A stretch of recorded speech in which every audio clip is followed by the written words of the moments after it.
დღეს ჩვენ ვსაუბრობთ თემაზე, რომელიც ხშირად ხდება მცდარი წარმოდგენების და სტიგმის მსხვერპლი. ეს არის ყურადღების დეფიციტისა და ჰიპერაქტივობის სინდრომი, იგივე ADHD. ბევრს გონია, რომ ეს მხოლოდ ხასიათის სირთულე ან უბრალოდ კონცენტრაციის ნაკლებობაა. თუმცა რეალობა ბევრად უფრო კომპლექსურია. სინამდვილეში ეს არის ქრონიკული ნეიროგანვითარებადი დაავადება, რომელიც გავლენას ახდენს ადამიანის ყოველდღიურობაზე და პროდუქტიულობაზე და ასევე ემოციურ მდგომარეობაზე. დღეს ჩვენი სტუმარია ანა მახარაშვილი, თანადამფუძნებელი ასოციაციის ADHD-ის ჯორჯია, რომელსაც თავადის დიაგნოზი აქვს და მასთან ერთად ცხოვრობს პირადი გამოცდილება აქვს. ანა, დაგვეხმარებათ, გავიგოთ უკეთ რა არის სინამდვილეში ADHD, როგორ ვლინდება ის სხვადასხვა ასაკში და როგორ შეიძლება მისი მართვა ისე, რომ ადამიანმა სრულფასოვანი ცხოვრებით იცხოვროს. მოგესალმებით, მადლობა რომ გვეწვიეთ და ხართ ჩვენი სტუმარი. პირდაპირ კითხვას დაგისვამთ, ანა, ზოგადად რომ განუვარტოთ მაყურებელს, რა არის ADHD, რას გამოვლინებები აქვს და როგორი არის მასთან ერთად ყოველდღიური ცხოვრება. კი ბატონო, მადლობას გიხდით იმაზე, რომ ამ თემაზე ვსაუბრობთ, იმიტომ რომ თქვენ სწორედ თქვით, ეს ხშირად არის სტერეოტიპის მსხვერპლი. თვითონ დაავადების სახელწოდებაც გვეუბნება, რომ ეს არის ყურადღების დეფიციტი, ანუ როცა ადამიანს უჭირს ყურადღება დაუთმოს ერთ საქმეს ხანგრძლივად, უჭირს ფოკუსი, კონცენტრაცია და შეიძლება მისი ეს ჰიპერაქტიურობა არ იყოს მხოლოდ ესეთი ბავშვური, საყვარელი ხვანცალი და მოусვენრობა, ეს იყოს ისეთი მდგომარეობა, როცა ბავშვს ხელი ეშლება სხვადასხვა ფუნქციონირებაში, მაგალითად სკოლაში ვერ ჩერდება, წრეებზე ვერ ჩერდება, აი ამ ხვანცალის გამო ვერ ისმენს მითითებებს, ინსტრუქციებს და შემდგომ ვიღებთ ასეთ ეგრეთ წოდებულ ურჩ ბავშვს, რომელიც კარგ ვარიანტში მოხსენიებულია როგორც ურჩი მხოლოდ, მაგრამ ცუდ ვარიანტში შეიძლება იყოს ესეთი უპასუხისმგებლო, ზარმაცი, ურჩი, მოусვენარი ბავშვი.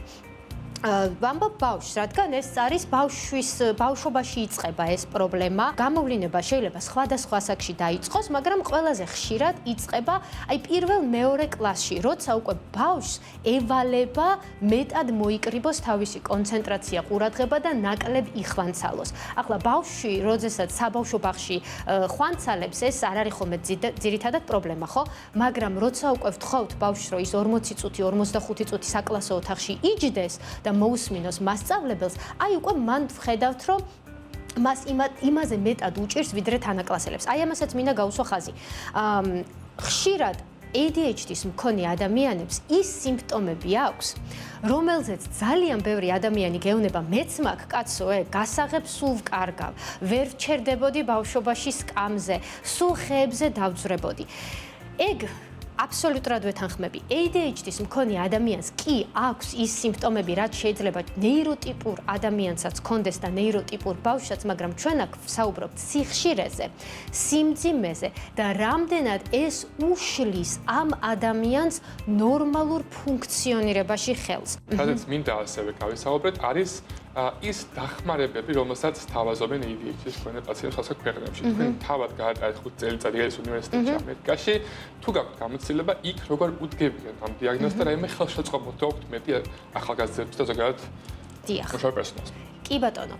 ADHD-ის მქონე ბავშვებს აქვთ ბევრი ხელშეწყობა სასწავლებლებში. მათ შეიძლება სიმძიმის მიხედვით და ცხადია ლიცენზირებული სპეციალისტის, ხშირ შემთხვევაში ფსიქიატრის რეკომენდაციის მიხედვით დასჭირდეს სპეციალური საგანმანათლებლო მიდგომა, ასე ვიტყვი, აი special education track, ესე ეძახიან ამათ, რომელიც მისი სკოლის ფსიქოლოგის, მისი მასწავლებლების და სპეცმასწავლებლების ჩართულობით შეიძლება ამ ბავშვს დასჭირდეს დამატებითი ხელშეწყობა, დამატებითი დაუშვათ უფრო გახანგრძლივებული დედლაინები. ასეთ ბავშვებს შეიძლება ჰქონდეთ შესაძლებლობა, რომ სკოლაში გამოიყენონ დამატებითი სათამაშოები, რომელიც უფრო მათ ამ მოჭარბებულ ენერგიას რაღაც სხვა გასახანს მისცემს, ხო, ასე ვთქვათ, ეს სათამაშოები, რომელიც უფრო ხელით შეუძლია ბავშვმა გამოიყენოს, ისე რომ თანაკლასელებს ხელი არ შეუშალოს, მაგრამ აი ამითი ეს ზედმეტი ენერგია გამოუშვას და უფრო უკეთ შეძლოს კონცენტრირება სამუშაო პროცესზე, ხო? შეიძლება სიმძიმის მიხედვით ბავშვს დასჭირდეს, რომ პერიოდულად საკლასო ოთახიდან გამოვიდეს და გაიარ გამოიაროს. ასევე ბევრ საკლასო ოთახში შეიძლება იყოს ესეთი დასამშვიდებელი კუთხე, სადაც ბავშვი თვითონ ხდება, რომ შეუძლია წავიდეს და დაჯდეს იქ და დაისვენოს. ასე რომ კი, ხელშეწყობა აქვთ ამ ადამიანებს, მაგრამ აქვე მინდა ხაზი გაუსვა, რომ ეს არ არის, რომ ეს ადამიანები ცდილობენ ზედმეტი შეღავათები მოიპოვონ სასწავლო პროცესში, აი ამ დიაგნოზის ქვეშ. ეს ასე არ არის. აი მე ამას ასე ვხსნი ხოლმე, როდესაც ადამიანი ვერ ხედავს კარგად, უკეთია სათვალე, ხომ? ეს არის ხელშეწყობა იმისი, რომ მე რაღაცა ისე არ გამომდის როგორც ხვას, ანუ მე ვერ ვხედავ შორს და იმისთვის რომ დავინახო, ჭირდება სათვალე, ხო? იგივენაირად ADHD-ის მქონე ბავშვი ვერ ფოკუსირდება ისე როგორც ნეიროტიპიური ბავშვი და შეიძლება მას დასჭირდეს ზუსტად ის რომ რაღაც სათამაშოთი ითამაშოს, პერიოდულად გავიდეს და დაჯდეს პუფზე და შეიძლება ნეიროტიპურმა ბავშვმა თქვას რომ აი კაი მეც მინდა რომ წავიდე და წამოვწე, მაგრამ იმას იმიტომ უნდა რომ უბრალოდ ეს კარგია და სახალისოა და ADHD-ის მქონე ბავშვი იმიტომ უნდა რომ ის ფიზიკურად ვეღარ უძლებს იმ ერთ ადგილას ჯდომას და მისთვის ეს შეიძლება ისეთი მძიმე იყოს რომ შფოთვაც კი გამოიწვიოს და ფიზიკურად კლინიკურად მას კონდეს აი ეს მდგომარეობა, რომელიც საჭიროებს ზუსტად აი ამ დამხმარე შეღავათებს.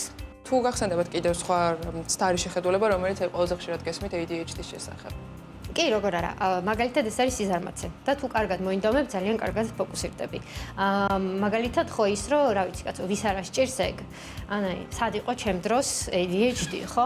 ანუ ADHD შეიძლება სახელი არ იყო, მაგრამ ADHD ძალიან დიდი ხნის წინ იყო აღწერილი წიგნებში, იყო აღწერილი გერმანულ ლიტერატურაში და ეს არ არის მაინც ამერიკიდან შემოგორებული რაღაცა, რის გამოც ჩვენ ზარმაცი ადამიანები ვცდილობთ რომ რაღაცა, ხო?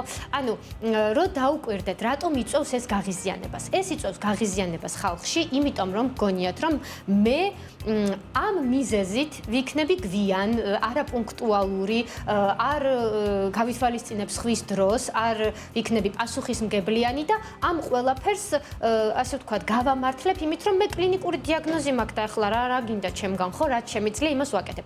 ეს არ არის მასე, იმიტომ რომ ADHD არ გვეუბნება იმას, რომ ჩვენ არ უნდა გავითვალისწინოთ საზოგადოების წესები და მოლოდინები და იმ დამსაქმებლის წესები და მოლოდინები და იმ სასწავლებლის წესები და მოლოდინები. ეს უბრალოდ იმას გვეუბნება, რომ ჩვენ თუ ვერ უმკლავდებით ამ დავალებებს და აი ამ გამოწვევებს ისე როგორც ნეიროტიპური ადამიანები, ჩვენ კი არ ვართ ცუდები და ზარმაცები და უპასუხისმგებლოები, რაც მერე იწვევს დაბალ თვითშეფასებას, შფოთვას, დეპრესიას და სუიციდალურობასაც კი, როცა ადამიანები იმ მდგომარეობამდე მიდიან და ისე ჰგონიათ, რომ ასეთი ცუდები არიან, რომ შეიძლება სუიციდითაც დაასრულონ, ხო, ცხოვრება. ჩვენ უბრალოდ ამ ადამიანებს ვეუბნებით, რომ თქვენ არ ხართ ცუდი, ეს არის რაღაც კლინიკური მდგომარეობა, რომელსაც ნამდვილად სჭირდება მართვა, ნამდვილად სჭირდება ძალისხმევა, ოღონდ ძალისხმევას სწორედ უნდა მივმართოთ.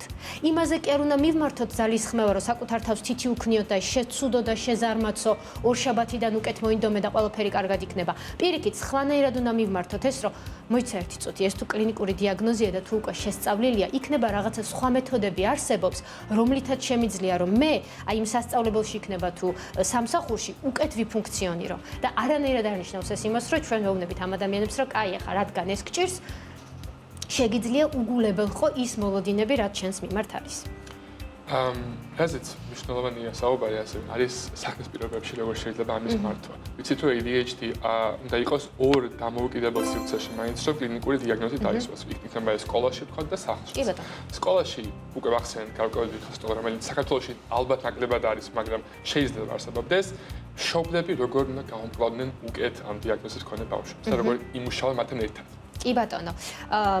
ძალიან მნიშვნელოვანია რომ ესეთი დიაგნოზის მქონე ადამიანები, ესეთი ბავშვები და დასრულებით შეფასდნენ არა მხოლოდ ფსიქიატრის მიერ. დავუშვათ ფსიქიატრმა დასვა ხო დიაგნოზი უკვე და ვიცით რომ ნამდვილად აქვს ეს დიაგნოზი. შეფასდეს ფსიქოთერაპევტის მიერაც და რამდენიმე სესიაზე მაინც მივიდნენ თუ ბავშვის შემთხვევა, მხოლოდ ბავშვიც და შეიძლება ოჯახის თერაპიაც საჭირო იყოს, როცა მშობლებიც დასხდებიან ამ თერაპევტთან ერთად, ისაუბრებენ გამოწვევებზე და მშობელი მერე უბრალოდ თერაპევტი მერე შეძლებს რომ შეაფასოს ამათი მდგომარეობა, დამოუკიდებლად შეიძლება იყოს მართული თუ ჭიროებდეს უფრო ხანგრძლივ ფსიქოთერაპიას. იმიტომ რომ თუ არ არის მდგომარეობა ძალიან მძიმე, ჩვენ შეიძლება მივცეთ მშობელს და ოჯახს ლიტერატურა, ონლაინ რესურსები, ძალიან ბევრი უფასო ონლაინ რესურსებია, რომლებიც შეიძლება რომ გამოიყენო და არ არის აუცილებელი მაინც და მაინც რომ ფსიქოთერაპიაში იარონ ხანგრძლივად, მაგრამ თუ ჩვენ უკვე ვხედავთ რომ ძალიან ისეთი მდგომარეობაა, როცა მშობელიც განიცდის, ბავშვიც განიცდის, მშობელიც შფოთავს, ბავშვიც შფოთავს, სახლში დაძაბულობა, ვეღარ უმკლავდებიან, ხშირად ჩხუბობენ, ხშირად ყვირიან, ხო? ამ შემთხვევაში აუცილებელია, რომ მშობელიც ჩართული იყოს ფსიქოთერაპიაში და რაღაცა ერთობლივად შეიმუშაონ ის ტექნიკები, რომ უკეთ გაუმკლავდნენ ამ ბავშვს. ეხლა მე ჩამოთვლა კი არ მეზარება, ისეთი ტექნიკებია, რომელიც ალბათ ლოგიკურიც არის, ხო? არ ვუყვიროთ ADHD-ს მქონე ბავშვს, მივცეთ კონკრეტული დავალებები. ის კი არ უთხრათ მაგალითად, რომ წადი ოთახი დაალაგე, ვუთხრათ, აი თუ შეიძლება, აი ეს წიგნები ძირს რო ყრია, აი ამ თაროზე დაალაგე. და შემდგომ ამას რო გააკეთებს, შემდეგ საფეხურზე გადავიდეთ. ახლა თუ შეიძლება სათამაშოები აიღე და ჩაყარე ამ ყუთში. ახლა გაასწორე საწოლი. ეს ყველაფერი ხო ოთახის დაალაგების კომპონენტებია, მაგრამ ჩვენ რომ ამ ბავშვს უთხრათ, რომ შედი არეულ ოთახში და დაალაგე, ის დაიბნევა, ბევრი დავალებებია, ყურადღება გაეფანტება და ამას არ გააკეთებს. ეხლა ეს მე მოგეცით ერთი მაგალითი. ასეთი არის უამრავი მაგალითი. ამიტომ კიდევ ერთხელ ვძახი, მე კი არ მეზარება ამ მაგალითების თქმა. იმდენი რაღაცაა, რაც უნდა გავითვალისწინოთ ADHD-s მქონე ბავშვთან ურთიერთობაში, ჩემი უდიდესი რეკომენდაცია იქნება, რომ არ დავიზაროთ და გამოვყოთ ის დროც და რესურსიც, რომ რამდენიმე სესია მაინც ჩავატაროთ ისეთ ფსიქოთერაპევტთან, რომელიც უშუალოდ ADHD-ზე მუშაობს და უკეთესი იქნება თუ ეს იქნება ბავშვების ADHD-ზე, რომელიც მუშაობს და უკვე მე ამ თერაპევტთან ერთად გადავწყვიტოთ, რამდენად ჩვენ დაგვჭირდება უფრო დამატებითი ჩარევა თერაპევტის მიერ თუ მეტნაკლებად კარგად უმკლავდებით და ჩვენითაც მივხვდებით და ChatGPT-ს ვკითხავთ და დავგუგლავთ და ასე გავუმკლავდებით. რაც გადასარევი მეთოდებია, ChatGPT, Google, online ყველაფერი შეგვიძლია გამოვიყენოთ, უბრალოდ მივაქციოთ ყურადღება წყაროს. ვიღაცა პეტრე პავლე რო რაღაცას დაწერს, ეგ არ არის ყოველთვის სასარგებლო. თუმცა ზოგჯერ შეიძლება სასარგებლოც იყოს. ამიტომ ის კრიტიკულად შევხედოთ. მხოლოდ პრობლემებზე რო არ ვისაუბროთ ADHD-ს რაც ეხება, ხო, რაღაც პოზიტიური მხარეებიც ხო არ აქვს. მაგალითად, კრეატიულობა, მაგრამ მსმენია ასეთი რამ რა აქვს პოზიტიური მხარეები ADHD-ს? ADHD-s მქონე ადამიანები არიან ძალიან კრეატიულები და იმპროვიზაცია შეუძლიათ ძალიან კარგად. რატომ? იმიტომ რომ ბევრ საქმეს ბოლო წუთამდე მოიტოვებენ და მერე ვალდებულები არიან რომ იმპროვიზაციით გაძვრნენ. შესაბამისად ეს უვითარდებათ ბავშვობიდანვე.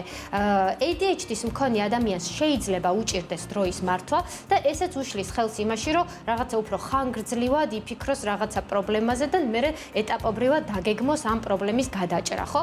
ის გაივლის, გამოივლის, გაეფანტება ყურადღება და უცებ მოვა 5 წუთი რჩება პრობლემის გადაჭრამდე და იმ 5 წუთში უნდა მოიფიქროს რამე. ოღონდ ასე ცხოვრობს დაბადებიდან. შესაბამისად, თქვენ შეგიძლიათ წარმოიდგინოთ, რომ რაღაცა 20 წელი, 30 წელი, როცა ადამიანი ვარჯიშობს იმპროვიზაციაში, კრეატიულობაში, ის ამაში იქნება ძალიან მაგარი. ასევე ADHD-s მქონე ადამიანებს აქვს ძალიან ბევრი ინტერესები, იმიტომ რომ მალე ბეზრდებათ ყველაფერი და ADHD-s მქონე ადამიანებს აქვს ძალიან ბევრი ჰობი, რომლებიც შეიძლება ძალიან მაგრა არ იცოდნენ, მაგრამ ზედაპირულად იციან ძალიან ბევრი რამ.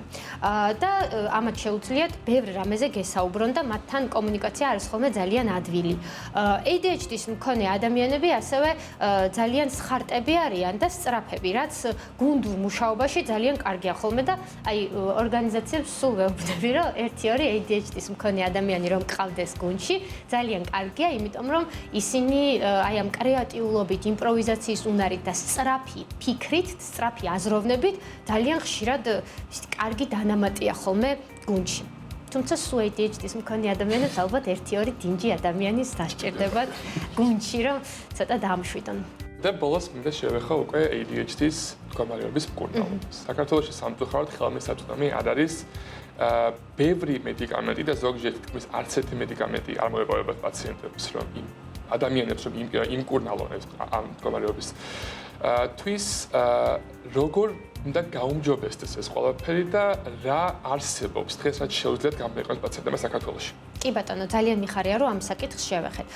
პირველ რიგში ვიტყვი რომ ADHD-s მედიკამენტოზური მკურნალობა არის სტიმულანტებიც და არასტიმულანტებიც. ეს არის დღესდღეობით, ასე ვთქვათ, ოქროს სტანდარტი, ხო? თუ სჭირდება ადამიანს მედიკამენტი, ამას დავაზუსტებ. ყველა ადამიანს, ვისაც ADHD აქვს, შეიძლება არ სჭირდებოდეს მედიკამენტი, იმიტომ რომ ის მედიკამენტის გარეშე მართავდეს ამ პროცესს. მე ვარ ამის მაგალითი, რომელიც არ ვიყენებ უკვე წლებია მედიკამენტს, თუმცა დაახლოებით 1 წელი მე პირადად გამოვიყენე არასტიმულანტი medicamenti ADHD-ის სამართლებად. მე პირადად სტიმულანტი არასდროს არ მიმიღია. საქართველოში სტიმულანტი წამლები არ არის. იმიტომ რომ შეიცავს ნივთიერებას, რომელიც შეიძლება ასევე იყოს დაუშვათ ნარკოტიკულ საშუალებებში და ამიტომ ამაზე თავს იკავებს სახელმწიფო, რომ ეს მედიკამენტი შემოიტანოს. ამაზე ვიტყვი ორიოდე სიტყვით. თითქმის ყველა ფსიქოტროპული წამალი შეიძლება გამოყენებული იყოს მავნედ ნარკოტიკული ასე ვთქვათ მიზნებისთვის. კი. შესაბამისად, ამ ლოგიკით ჩვენ არ უნდა გქონდეს ძირითადი ნაწილი ფსიქოტროპული წამლებისა, რომლებიც გამოიყენება ისეთი სერიოზული დაავადებების მკურნალობის დროს, როგორიც არის შიზოფრენია, როგორიც არის ძალიან მძიმე ობსესურ-კომპულსური აშლილობა, ძალიან მძიმე დეპრესია და ასე შემდეგ. შესაბამისად, ეგ ლოგიკა არასწორია. ყველა ფსიქოტროპულს წამალს სჭირდება შესაბამისი დანიშნულება, ექიმის მეთვალყურეობის ქვეშ მიღება, რა თქმა უნდა, ფრთხილად უნდა ვიყოთ ფსიქოტროპულ წამლებთან მიმართებაში, თუმცა იმის გამო, რომ შეიძლება ეს ადამიანებმა არასწორად მოიხმარონ რეკრეაციული მიზნებისთვის, ამის გამო ჩვენ იმ ადამიანებს, რომლებსაც ეს კლინიკური დიაგნოზი აქვთ და წვალობენ ამ დიაგნოზის მართვაში და მხოლოდ თერაპია და ის არასტიმულანტები უკვე აღარ შველით, ჩვენ ამ ადამიანებს არ უნდა შევუზღუდოთ ის მედიკამენტი, რომელიც მსოფლიოში აღიარებულია უამრავი კვლევით, სამეცნიერო კვლევით, რომ ეს არის ზუსტადაც რომ შველა ამ ადამიანებისთვის. ADHD არ არის რაღაც ისეთი განაჩენი, რომელმაც უნდა გაგვიფუჭოს ცხოვრება, გამოგვაგდოთ ამის გამო სამსახურიდან, ვერ დავამთავროთ სკოლა და ასე შემდეგ. ეს არის მართვადი მდგომარეობა, უბრალოდ ამას სჭირდება ეტაპობრივი მიხედვა და ყურადღების მიქცევა. ძალიან დიდი მადლობა, უღრმეს მადლობა ანა, რომ საუბრეთ იმ თემაზე, რომელზეც შეიძლება ხშირად არც საუბრობენ, მაგრამ უამრავი მცდარი მოსაზრება არსებობს და მე მგონი დღეს მაყურებელს ეს ყველაფერი გავაცანით. მადლობა.